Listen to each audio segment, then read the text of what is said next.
ونشهد أن لا إله إلا الله وأن محمدا عبده ورسوله أرسله بالحق بشيرا ونذيرا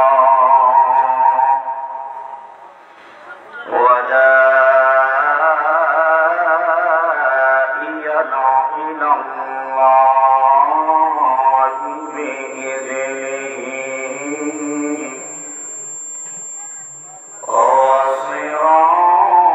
وسراجا منيرا فقد قال الله تعالى في كلامه المجيد وقرآنه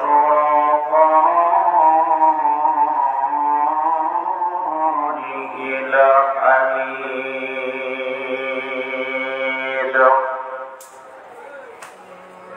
أعوذ بالله من الشيطان الرجيم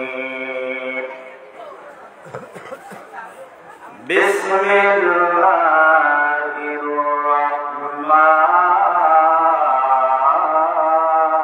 الرحمن الرحيم لا تدركه الأبصار وهو يدرك الأبصار وقال النبي صلى الله عليه وسلم إني أرى ما لا ترون وأسمع ما لا تسمعون في شان حبيبه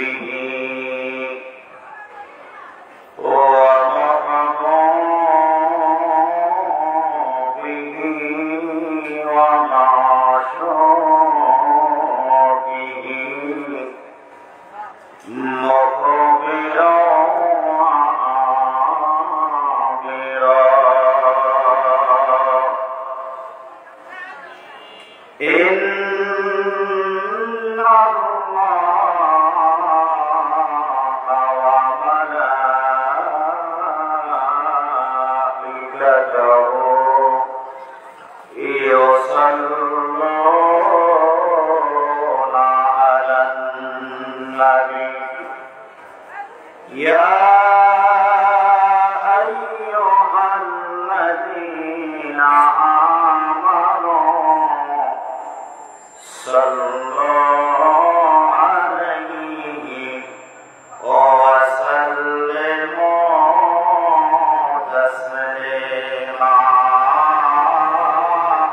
মসানবী তোর মারে জোতা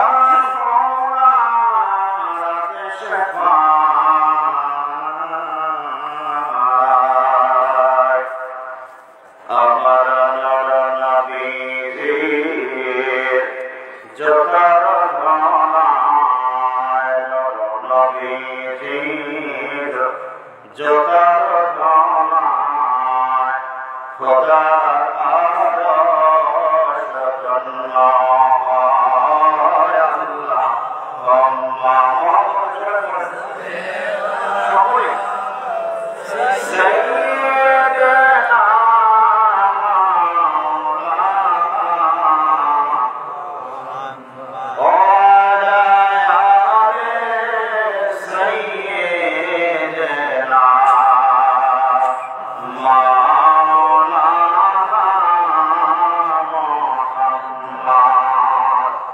যেদিন মদের ডাক পড়িলে কবর মাঝে সবাইতে আপন কাপড় খুলে পড়ে আপন কাপড় খুলে কাপড়ের কাপড় পরাইবে আল্লাহুম্মা জবানের মাওলা সাইয়্যিদানা মাওলানা মুহাম্মদ ওয়া আলা আলি সাইয়্যিদিনা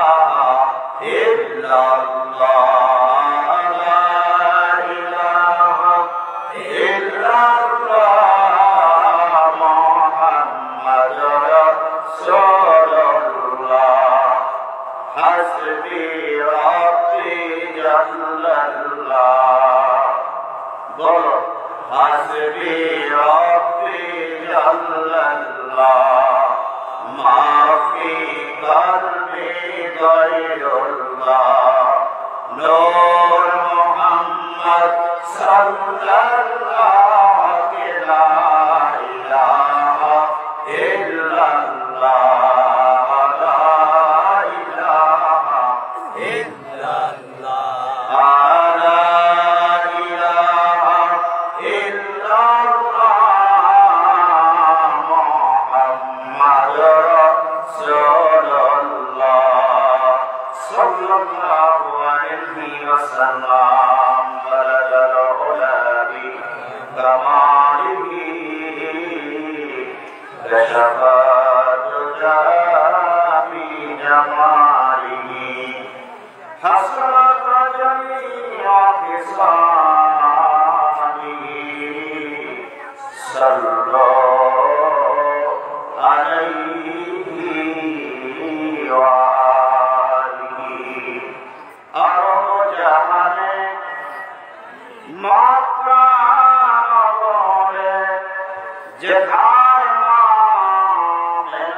রব্বুল আলামিনের আলিশান দরবারে লাখ কোটি শুকরিয়া আদায় করি যে মহান রব্বুল আলামিন দয়া করে মায়া করে আজকে ঐতিহ্যবাহী ফরিদপুর জেলার ঐতিহ্যবাহী কৈশির ইউনিয়নের ঐতিহ্যবাহী বেতবাড়িয়া গ্রামে জনাব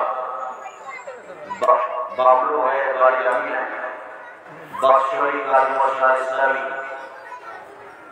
দাওয়াতি জলসায় আমাদের আসার বসার আলোচনা করা শোনার তৌফিক এনায়েত করেছেন যে মহান রব্বুল আলামিন সর্বকালের সর্বশ্রেষ্ঠ মহান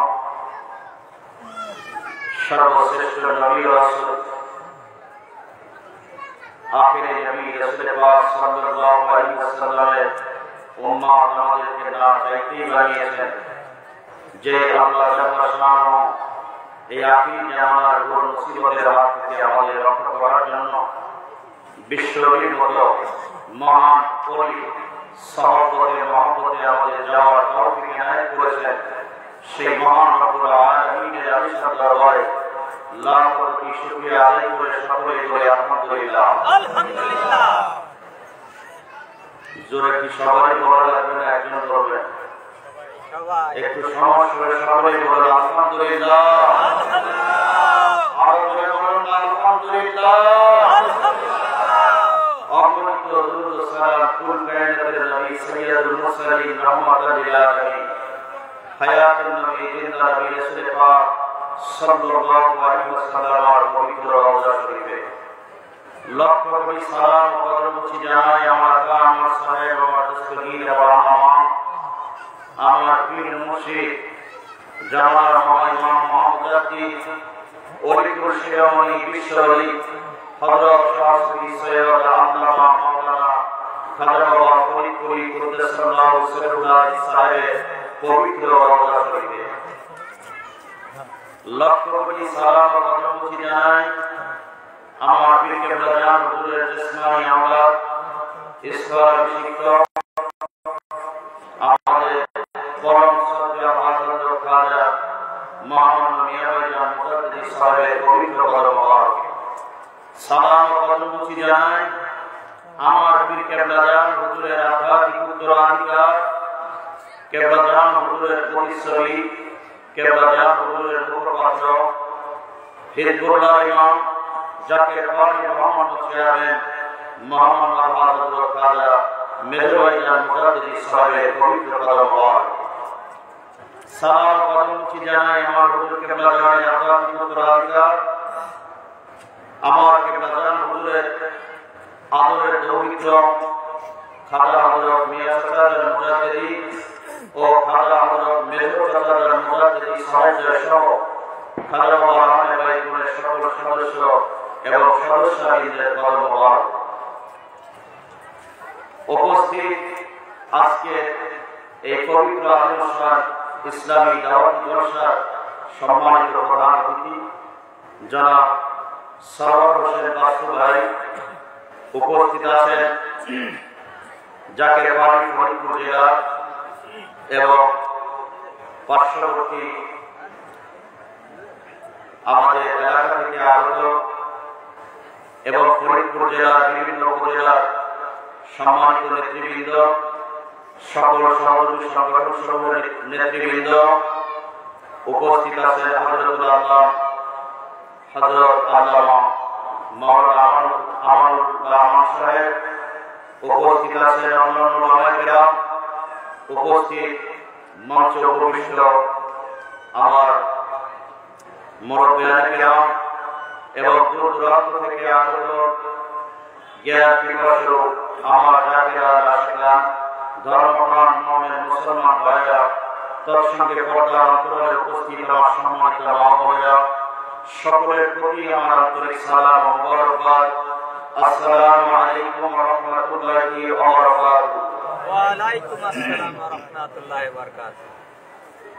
আমি আমার আলোচনার শুরুতে মহান রব্বুল আলামিনের আলিশান দরবারে তৌফিক ভিক্ষা চাই আমার পীর কেবলা জানের হুজুর আমার পীর কেবলা জান হুজুরের ওসিলায় আল্লাহ পাক রব্বুল আলামিন যেন আমাকে সুন্দরভাবে সাজিয়ে গুছিয়ে আপনাদের মাঝে কিছু সময় কোরআন হাদিস ইজমা কিয়াস শরীয়ত তরিকত হাকিকত মারিফতের আলোকে কিছু আলোচনা করার তৌফিক এনায়েত করে জোরে বলুন আমিন। আমিন জোরে বলুন আমিন। একই সঙ্গে আমি আমার মহান পীর কেবলাজান হুজুরের নেক তাওয়াজ্জুহ কামনা করি। কেবলাজান হুজুরের নেক তাওয়াজ্জুহ হস্ত মুবারক যেন গোলামের দিকে প্রসারিত থাকে, সকলে বলুন আমিন। আরো জোরে বলুন আমিন। এবং আপনাদের সকলের নেক দোয়া কামনা করি, আপনারা দোয়া করেন যেন আলোচনা সুন্দর হয়। আমিন বলুন আমিন। আলোচনার শুরুতে অত্র এলাকার বিশেষ করে আমার জাকিরা আশিকান ভাই বোনদের দৃষ্টি আকর্ষণ করছি, কেননা তাদের উপরে আমাদের বেশি হক আমাদের কাছে আসার জন্য জোরে বলে ঠিক না? তো আপনাদের কোন ক্রমে জাকির ভাই বোনদের আজকের এই জলসা ছেড়ে বাড়ি থাকা উচিত নয়।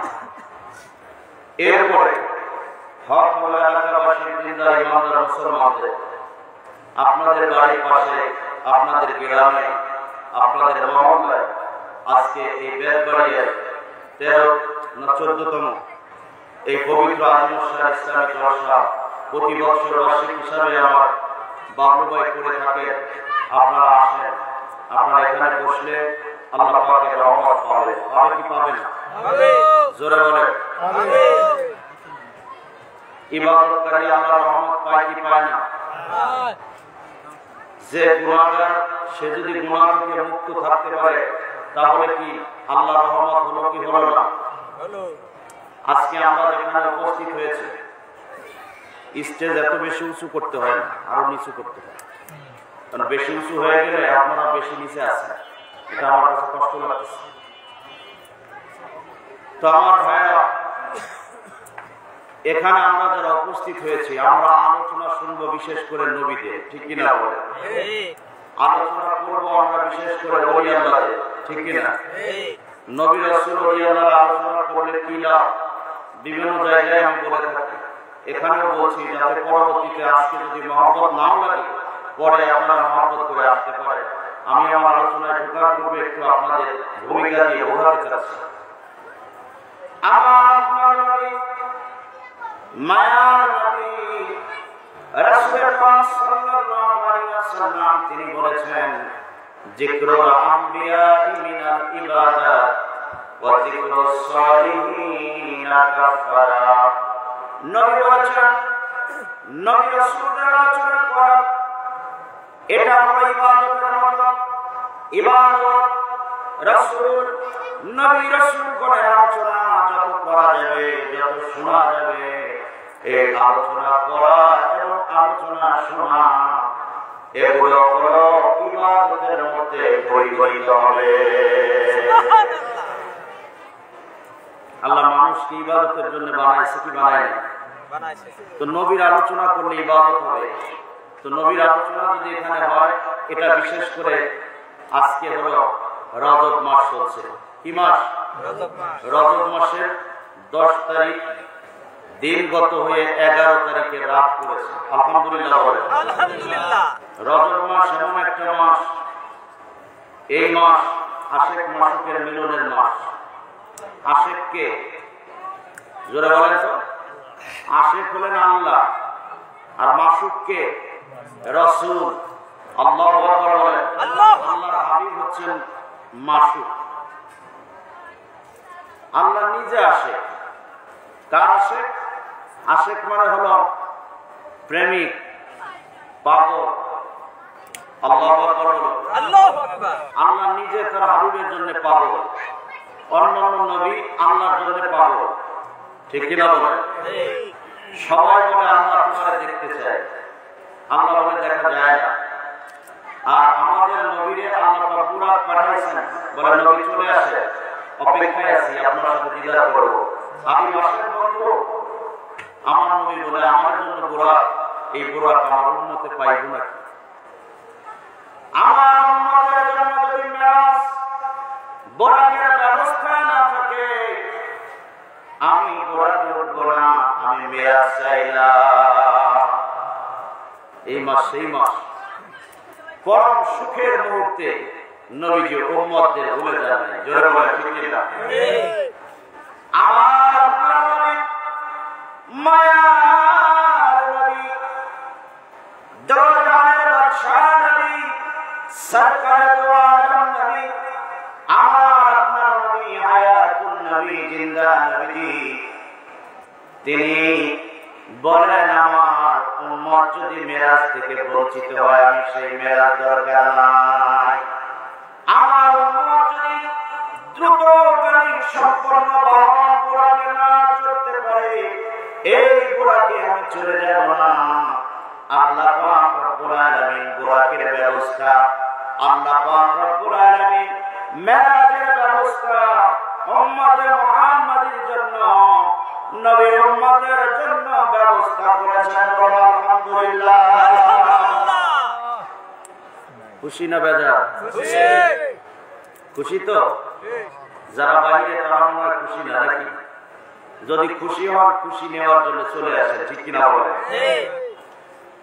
আর নবীর আলোচনা, মেরাজের আলোচনা বিশেষ করে রজব মাসে হওয়াটা অত্যন্ত জরুরি ব্যাপার, ঠিক কিনা? যারা আমি শুধু নই, যত দাঈ ইলাল্লাহ যারা আল্লাহর দিকে মানুষদেরকে আহ্বান করে, আল্লাহর দিকে ডাকে, তাদের ওয়াজটা সময় উপযোগী হওয়ার প্রয়োজন আছে কি নাই? আছে। সেই দাঈদের, বক্তাদের, দাওয়াতকারীদের, আহ্বানকারীদের আল্লাহর দিকে তাদের উচিত হলো মৌসুম অনুযায়ী ওয়াজ করা, ঠিক কিনা? এখন এই মাঘ মাসে এসে চৈত মাসের ওয়াজ করলে কাঁথা কম্বল পাওয়া যাবে না? হ্যাঁ, পাওয়া যাবে। এটা রজব মাস, এই মাসে রজবের আলোচনা করলে রাসূলের মহব্বত বাড়বে না কমবে? বাড়বে।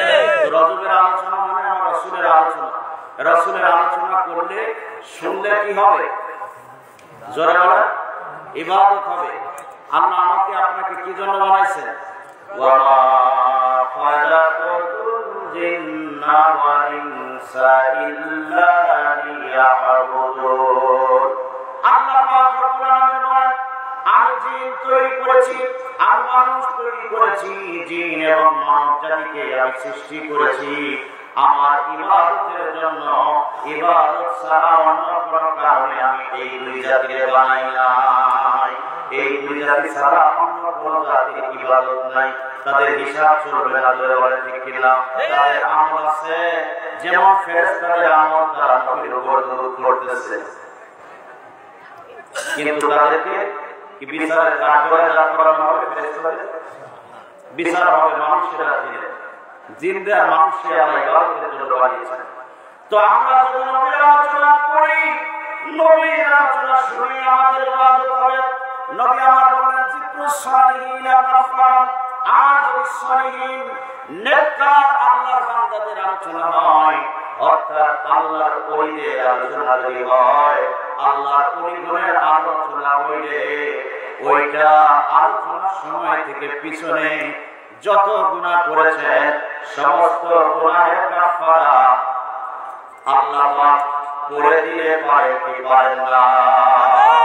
নবী বলেন সালিহিন কোরআন আলোচনা বলা গুনাহের কাফারা আল্লাহু আকবার বলেন। মানে আল্লাহর ওলিগণের আলোচনা করলে শুনলে আল্লাহ পাক রব্বুল আলামিন বান্দার জীবনের গুনাহের কাফারা করে দেয় ওই আলোচনার সময় এবং পড়ার দ্বারা।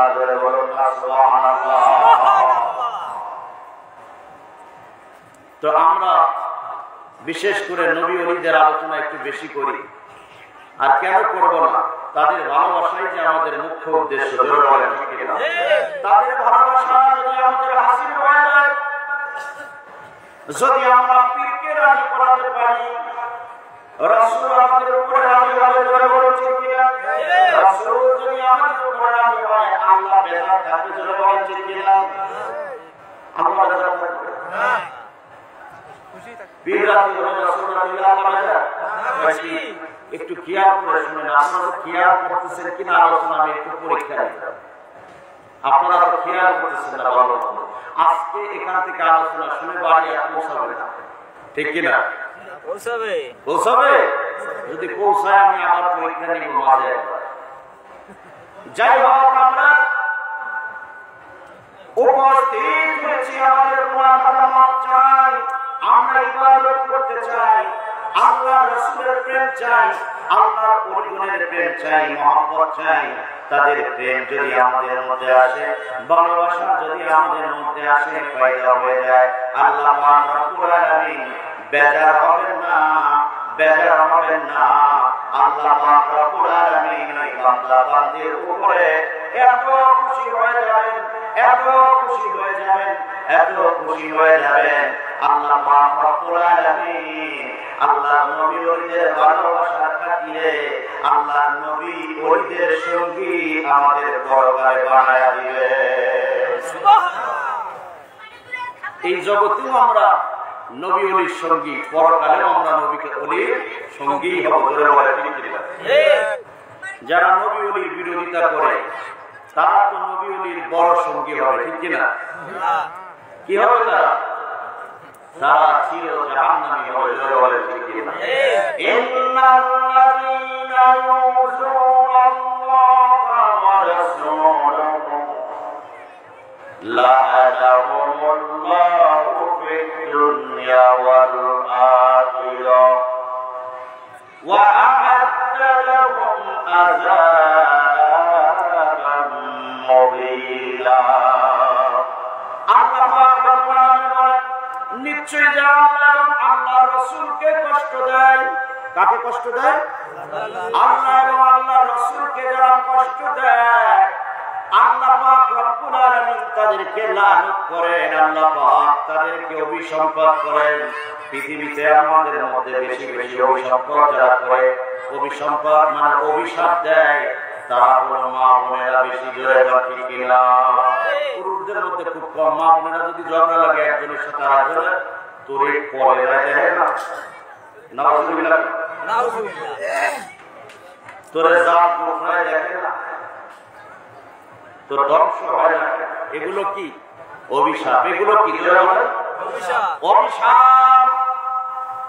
আল্লাহ পাক রব্বুল আলামিন পবিত্র কোরআনুল কারীমের সূরা ইউনূসের সূরা আহজাবের 58 নম্বর আয়াতের মধ্যে ঘোষণা দিলেন, যারা আল্লাহ এবং আল্লাহ রাসূলকে কষ্ট দেয়, আল্লাহ পাক রব্বুল আলামিন তাদেরকে অভিশাপ দেয়। অভিশাপ কি জিনিস আমরা বুঝি, মানুষের ধ্বংস আমরা চাই, ঠিক কিনা? আর আল্লাহ অভিশাপ দেয়, মানুষের অভিশাপ, একজনের অভিশাপ অপরজনের উপরে থাকতেও পারে, নাও পারে, ঠিক কিনা? আর স্বয়ং আল্লাহ স্রষ্টা সৃষ্টিকে যদি অভিশাপ করে, সেই অভিশাপ কি মিস আছে? বলেন, আল্লাহ যদি অভিশাপ করে, সেই অভিশাপ কি মিস আছে? সেই অভিশাপ মিস হবে না, কারেন্টে কারেন্টে লেগে যাবে। আর যেহেতু লেগে যাবে, যারা আল্লাহ রাসূলকে, আল্লাহ হাবিবকে কষ্ট দেয়, তারা আল্লাহর কোরআনে পড়বেই পড়বে, কোনো সন্দেহ নাই। এই জন্য আল্লাহ রাসূল কষ্ট পায়। দাঈ ইলাল্লাহ যারা আছে, তাদের কোনোভাবে এমন কথা বলা উচিত না যে আল্লাহর হাবিব যাতে কষ্ট পায়, বলা কি উচিত না। কিন্তু অত্যন্ত পরিতাপের বিষয়, দুঃখের বিষয়, আমরা উম্মতে মুহাম্মাদী, বিশেষ করে যারা সুন্নি তরিকতপন্থী, আমাদের চোখের পানি আমরা ধরে রাখতে পারি না যখন দেখি দাঈ ইলাল্লাহ সেজে বড় বড় আল্লাহরা আমার নবীর বিরুদ্ধে যত কথা, আমার নবীর সম্মান হানি করার যত কথা, আমার নবীর সম্মান খাটো করার যত কথা, আমার নবীকে অপমানমূলক যত কথা, আমার নবীকে গালিগালাজমূলক যত কথা, আমার নবীকে কষ্ট দেওয়ার যত কথা, তত কথা তারা বলে বলে বলে বলে আলোচনা করে। নাউযুবিল্লাহ বলে, কারো বদনাম, কারো সমালোচনা, গীবত, এটা করা কি যাবে? জোরে বলেন, করা যাবে না। তবে কেউ যদি দেখা যায় স্পষ্ট পাপের মধ্যে আল্লাহ কুকারণে পড়ে যাচ্ছে, মানুষ হয়ে, আর দ্বীনুন নাসিহাত, দ্বীনের নসিহত হলো আপনি আপনার একজন দিনী ভাইয়ের ব্যাপারে, একজন মুসলমান অপর মুসলমানের ভাই ভাই হিসাবে ভাইয়ের জন্য আপনি উপস্থিতিতে অনুপস্থিতিতে তার জন্য মঙ্গল কামনা করবেন, এটাই হলো দ্বীনের নসিহত। আল্লাহু আকবার। আপনি উপস্থিত অবস্থায় সামনে পেয়ে প্রশংসায় ভাষায় দিবেন, বলবেন ভাই চাচারে আপনার মতো তোমার মতো এত সুন্দর মানুষ হয় না, তুমি সাক্ষাৎ ফেরেশতা। সরে যাওয়ার সাথে আর একজন কবেন এত খারাপের খারাপ, এরা দেখলে উজু নষ্ট হয়ে যায়, এরা দেখলে উজু নষ্ট হয়ে যায়, সে সামনে এতক্ষণ পর্যন্ত গেজায় কিভাবে সহ্য করেছে। সামনে প্রশংসা আর পরে গিবত, এটা কি আল্লাহ পছন্দ করে? জোরে বলেন, জোরে বলেন। আর গিবত ওয়াশাদু মিনাল হক, মানুষ হত্যা করার চেয়ে জঘন্যতম অপরাধ হলো মানুষের অপর মানুষের গিবত করা, সমালোচনা করা, পরচর্চা করা। কাল হাসরের ময়দানে যখন ফয়সালা করে জাহান্নামীদের জাহান্নামে, জান্নাতীদের জান্নাতে দিবে, আল্লাহ পাক জাহান্নামীদের উদ্দেশ্য করে বললেন, ও জাহান্নামীরা তোমরা জাহান্নামে কেন আসলা? আল্লাহ জিজ্ঞাসা করবেন না? জোরে বলেন। আল্লাহ পাক রব্বুল আলামিন বলেন, মা সালাকাকুম ফি সাকার, এই সাকারের মধ্যে জাহান্নামের মধ্যে তোমাদের কিসে নিয়ে আসলো? কোন কারণে তোমরা জাহান্নামী হলা? একটু বলো। জাহান্নামীরা বলবে, ক্বালু লাম নাকু মিনাল মুসাল্লিন ওয়া লাম নাকু নুতঈমুল মিসকিন ওয়া কুন্না নাখুযু মিনাল খাইদিন ওয়া কুন্না নুকাজ্জিবু বিয়াউমিদ্দিন হাত্তা আতা'নাল ইয়াকিন ফামা তানফাউহুম শাফাআতুশ শাফিঈন। আল্লাহ রব্বুল আলামিন বলেন, ও জাহান্নামীরা তোমরা কেন জাহান্নামী হলা? জাহান্নামে তোমাদের কিসে পৌঁছে দিল? জাহান্নামে কেন আসলা? জাহান্নামীরা বলবে, আল্লাহ আমরা জাহান্নামে এসেছি, আমরা নামাজ আদায়কারী ছিলাম না, যার কারণে আমরা জাহান্নামী হয়ে গেছি। কি আদায়কারী ছিলাম না? আমরা নামাজ আদায়কারী ছিলাম না। ক্বালু লাম নাকু মিনাল মুসাল্লিন, আমরা নামাজ আদায়কারী ছিলাম না, যার কারণে আমরা জাহান্নামী। ওয়া লাম নাকু নুতঈমুল মিসকিন, আমরা অনাহারীর মুখে আহার করে দেই নাই, খাবার দেই নাই, যার কারণে আমরা জাহান্নামী হয়ে গেছি। ওয়া কুন্না নাখুযু মিনাল খাইদিন, পৃথিবীতে যারা সমালোচনাকারী ছিল সে সমালোচনাকারীদের সঙ্গে মিলে, তাদের সঙ্গে সঙ্গী হইয়া আমরাও মানুষের সমালোচনা করেছি, যার কারণে আমরা জাহান্নামী হয়ে গেছি। ওয়া কুন্না নুকাজ্জিবু বিয়াউমিদ্দিন, এবং আমরা আখিরাত দিবসকে মিথ্যায় প্রতিপন্ন করেছিলাম, আমরা আখিরাত দিবস মানতাম না, যার কারণে আমরা জাহান্নামী। হাত্তা আতা'নাল ইয়াকিন, আমরা নামাজ পড়তাম না, আমরা অপরকে খানা দিতাম না, মিসকিনকে খাদ্য খাবার দিতাম না, আমরা সমালোচনাকারীদের সঙ্গে মিলে সমালোচনায় লিপ্ত থাকতাম। আমরা দিন, ওই দিনের ব্যাপারে আমরা এমন বেহাল অবস্থা ছিল যে আমরা পরকাল দিবস মানতাম না। এভাবে এক সময় আমাদের হাত্তা আতা'নাল ইয়াকিন, আমাদের কাছে মৃত্যু চলে আসলো, আমাদের মৃত্যু হয়ে গেল। মৃত্যু হওয়ার পর তো আমরা ইযা মাতাল ইনসান কাতাআ আনহু আমালুহু, মানুষ মারা গেলে মানুষের আর কোনো ইবাদত বন্দেগী নাই। আছে নাকি? আমরা মারা যাওয়ার পর কোন ইবাদত করতে পারবো না। আমাদের উপর নামাজ ফরজ থাকবে না, ফরজ থাকবে না, কারণ আমরা পড়তেই পারবো না। জোরে বল ঠিক কিনা?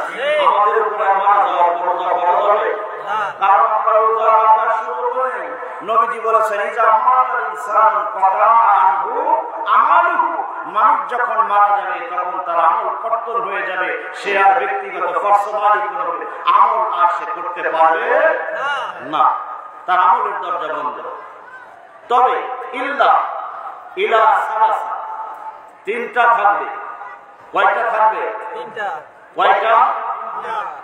তিনটা আমল তার থাকবে, যেটা নিজে করতে পারবে না, কিন্তু নিজের কিছু কাজ পৃথিবীতে রেখে যাবে, সেই কাজগুলো তিনটা আমল করে দিবে। এক নম্বর কাজ হলো সাদাকাতুন জারিয়া, সদকায়ে জারিয়া হিসাবে পৃথিবীতে যা কিছু রেখে যাবে ওইগুলো কবরে সওয়াব দিতে থাকবে। গরিব এতিম মিসকিন বই কিতাব আদি কিনতে পারে না, কিনে দিলেন। এই লেখাপড়া করে বিদ্যা অর্জন করে আবার আরেকজনকে সেই সঠিক পথের সন্ধান দিবে। এইভাবে কিয়ামত পর্যন্ত তার দ্বারা অব্যাহত থাকবে, আর কিয়ামত পর্যন্ত কবরে সওয়াব পাইতে থাকবে। আল্লাহু আকবার।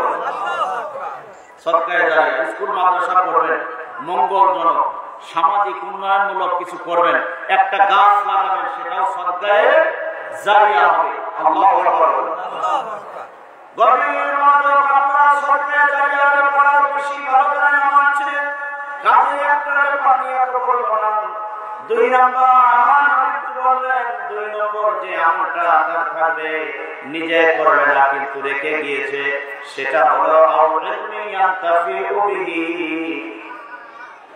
ওই কবরে যায় কি মানুষে পড়াইতে পারবে? জোরে বলে। কিন্তু সে পড়িয়ে গিয়েছে। কি করেছে? পড়িয়ে গিয়েছে, পড়িয়েছে মানুষকে সঠিক ব্যাপারটা জানিয়েছে, মিথ্যা নয়, উপকারী বিদ্যা নিজে অর্জন করে মানুষের উপকারের জন্য সেই বিদ্যা, সঠিক বিদ্যা মানুষকে শিক্ষা দিয়েছে। যদি কেউ বলে কোরআনের মধ্যে ওলির কথা নাই, বায়াতের কথা নাই, সে কি সত্যি বলল না মিথ্যা বলল?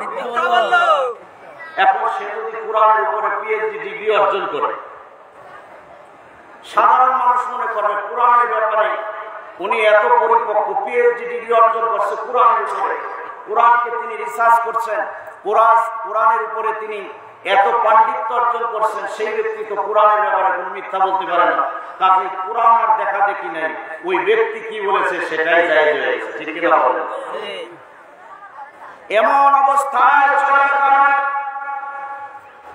আজকে উপকারী বিদ্যা তাদের থেকে মানুষ পায় না, না পাওয়ার কারণে মুখস্থ বিদ্যা, মন গড়া বিদ্যা, ছোটকালে যা শিখেছি সেই বিদ্যা, এই বিদ্যাগুলো চালিয়ে দেওয়ার কারণে আজকে মানুষ সঠিকটা থেকে বিরত হয়েছে। আমার নবী ১৫০০ বছর পরে গেলেন, মানুষ মারা যাওয়ার পর কোনো আমল করতে পারবে না, কিন্তু তার একটা আমল, তিনটা আমল থাকবে। এর মধ্যে অন্যতম আমলটার নাম হলো আল ইলমি ইয়ানতাফিউ বিহি, উপকারী বিদ্যা যদি সে রেখে যাইতে পারে, মানে যেই বিদ্যাটা মানুষকে সঠিকভাবে প্রচার করেছে, সেই বিদ্যাটা তার থেকে আরেকজন সঠিক পেয়েছে, তার থেকে আরেকজন সঠিক পেয়েছে, এভাবে পাইতে পাইতে কিয়ামত পর্যন্ত এই উপকারী বিদ্যাটা চলতে থাকবে। এই উপকারী বিদ্যা যতদিন পর্যন্ত তার থেকে বাইরে যায়, এভাবে চলতে থাকবে ততদিন পর্যন্ত কবরের মধ্যে ওই উপকারী বিদ্যার জ্ঞানের সওয়াব নামায় আমলে যাইতে থাকবে। আলহামদুলিল্লাহ। ৩ নম্বরটা হলো নবী বলেন সালিহিন ইয়াদউনাহু, যেই ব্যক্তি দোয়াকারী নেককার সন্তান দুনিয়ার মধ্যে রেখে যাবে, আল্লাহ পাক রব্বুল আলামিন ওই দোয়াকারী নেককার সন্তান তিনি হাত তুলে বাবার জন্য, মায়ের জন্য দোয়া করবে। ওই সন্তান যত নামাজ পড়বে, যত ইবাদত বন্দেগী করবে, সমস্ত ইবাদত বন্দেগীর সওয়াব আল্লাহ পাক রব্বুল আলামিন ওই তাদের কবরে পৌঁছায় দিতে বলে আল্লাহু আকবার। সেই রকম সন্তান আমরা রেখে যাইতে চাই কি চাই না? দোয়াকারী নেককার সন্তান আমরা রেখে যাইতে চাই কি চাই না? কারা চান একটু হাত তুলে দেখা। আল্লাহ কবুল করুন, বলো আমিন। আল্লাহ হাত তুলেছে, দোয়াকারী নেককার সন্তান রেখে যাবে, তাদেরকে তুমি দোয়াকারী নেককার সন্তান পৃথিবীতে রেখে যাওয়ার তৌফিক এনায়েত করিও, বলো আমিন। আল্লাহ বলেন আমিন। দোয়াকারী নেককার সন্তান আমার নবী বলেছেন দোয়াকারী।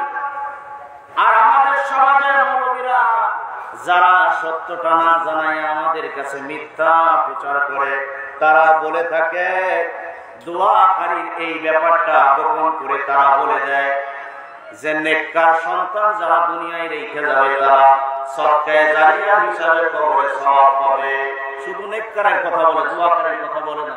কেননা তারা দোয়ার বিরুদ্ধে ওই মাওলানা সাহেব হাসে দেয়, হাসবে না কেন? আরে নবী বলছে হলো দোয়াকারী নেককার সন্তান, আর মাওলানার ওয়াজ হলো, মুল্লার ওয়াজ হলো নেককার সন্তান। তো নেককারকে বলে মাদ্রাসায় পড়ে হাফেজ হয়েছে, এটা নেককার। এরা মাদ্রাসায় পড়ে হাফেজ হয়েছে। আমাদের একজন জাকের ভাই ছিল, আজকে আমি হাজীগঞ্জে গতকাল মাহফিল ছিল, সেখান থেকে আসার সময় আমাদের ওই হাজীগঞ্জের এক জাকের ভাই আবুল হোসেন নাম, বাপ ভান্ডারে আগে খেদমত করতো, এখনো দরবার শরীফে জাকির পার্টির আন্ডারে বাপ ভান্ডারে খেদমত করে, আবার জিকির আজগারও করাইতে পারে। বল, অনেকেই চিনেন না? এই আবুল হোসেনের বাড়িতে ছিলাম, সে বলল আমাদের এক জাকের ভাই এবং মাওলানাও ছিল, ওয়াজ নসিহত করতো বিভিন্ন জায়গায়, মুমিন কারি নাম, চিনেননি আপনারা? চরালাকা মুমিন কারি। উনি খাবার এত বড় একজন আশেক ছিল, ওনার একটা ছেলে বলে ওই জাতীয় মাদ্রাসায় পড়ছে। মাদ্রাসায় পড়লে কি নেককার হয়? আমি উজ্জ্বল দৃষ্টান্ত দেওয়ার জন্য আপনাদেরকে বলছি। সে মুমিন কারির ছেলে পড়েছে ওই জাতীয় মাদ্রাসায়, যে মাদ্রাসায় পড়লে আর দোয়া ছেড়ে দেয়। তো ওই মাদ্রাসায় পড়া দোয়া ছেড়ে দিল। আমার নবী বলল দোয়াকারী নেককার সন্তান। আমাদের ওই জাকের ভাইয়ের উদ্দেশ্য ছিল মাদ্রাসায় পড়লে নেককার হবে, নেককার বানাই, কিন্তু মাদ্রাসায় পড়ে তো সে নেককার হতে পারল না। সে মারা যাওয়ার পর জানাজা যেদিন হয়েছে সেই দিন দোয়া করে পর্যন্ত করতে দেয় না ছেলে। তারপরে জাকের ভাইয়েরা নিজেরা তারা দোয়া করেছে মুমিন কারি সাহেবের জন্য। এরপরে মুমিন ভাইয়ের জন্য দোয়া করেছে, যেই দিন খরচ করবে, কি করবে? মানুষকে খাওয়াবে, কুলখানি করবে, সেই দিনও সে উপস্থিত হয় নাই। মিলাদ করেছে জাকির ভাইয়েরা মিলে, কিন্তু খাওয়ার সময় এসে সে উপস্থিত হয়েছে লোকজন নিয়ে, এবং সে বলছে এইগুলো না যায় কর্মকাণ্ড, বাবা যা করে গেছে সব নবীর হাদিস অনুযায়ী কি নেককার হয়েছে?